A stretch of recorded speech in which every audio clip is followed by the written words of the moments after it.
People don't fail because the storm was too strong. Most people fail because they stopped for a wind that wasn't even dangerous. On a cold Monday morning in Ohio, Daniel Carter sat in his car outside a small warehouse, staring at a handwritten sign on the door, "Closed."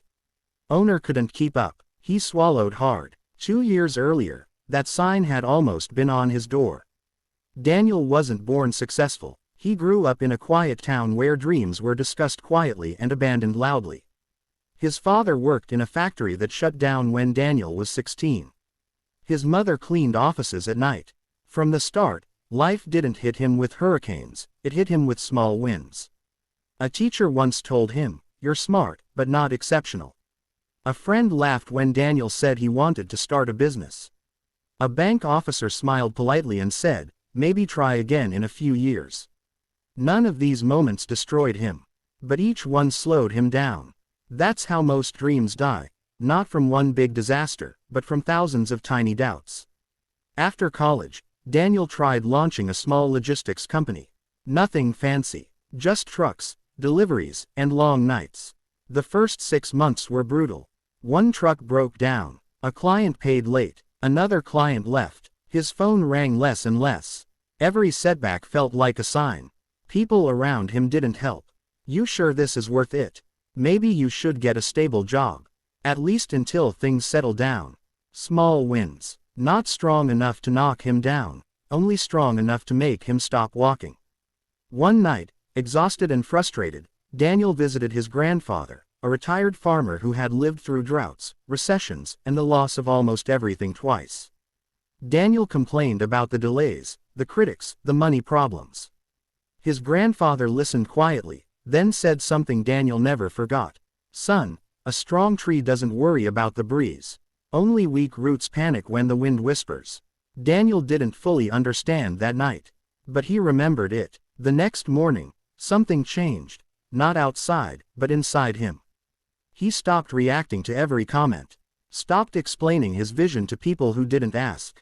Stopped expecting encouragement from those who had never built anything. He focused on one thing: forward motion. Some days, progress was tiny. One call, one delivery, one repaired truck. The wind didn't stop. Criticism didn't disappear. Money was still tight. But Daniel learned a dangerous truth. When you ignore small wins long enough, momentum becomes your shield. 2 years later, his company wasn't famous, but it was alive. 5 trucks, 8 employees, steady contracts, enough profit to breathe. That's when a bigger test came. A competitor tried to squeeze him out. Undercutting prices, spreading rumors. Clients started asking uncomfortable questions. Old Daniel would have panicked. Old Daniel would have stopped. But now, he recognized the feeling. This wasn't a hurricane. This was just another wind. Louder, but still manageable. Instead of reacting emotionally, he focused on service, reliability, trust. He doubled down on what he could control. 3 months later, the competitor collapsed under their own pressure. Daniel didn't celebrate. He simply kept moving. Success didn't arrive with fireworks. It arrived quietly. By year 5, Daniel's company expanded into 3 states. Not because he was the smartest. Not because luck chose him.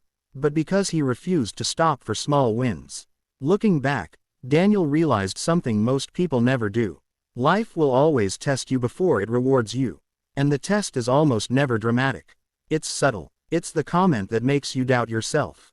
The delay that makes you feel behind. The failure that isn't fatal, just discouraging. Most people confuse discomfort with danger. They stop.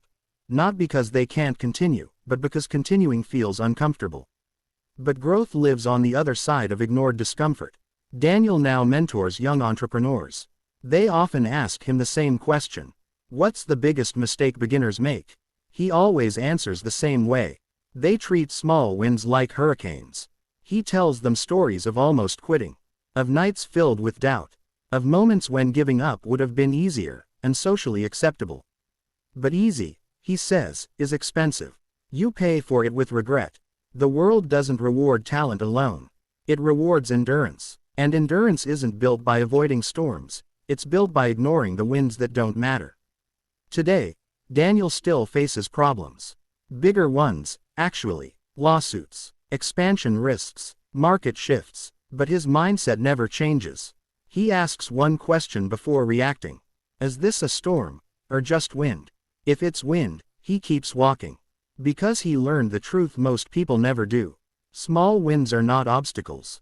They are filters. They exist to separate those who pause from those who proceed. And in the end, the people who move forward quietly, despite the noise, despite the doubts, despite the discomfort, are the ones who look back one day and realize the wind was never the enemy. Stopping was.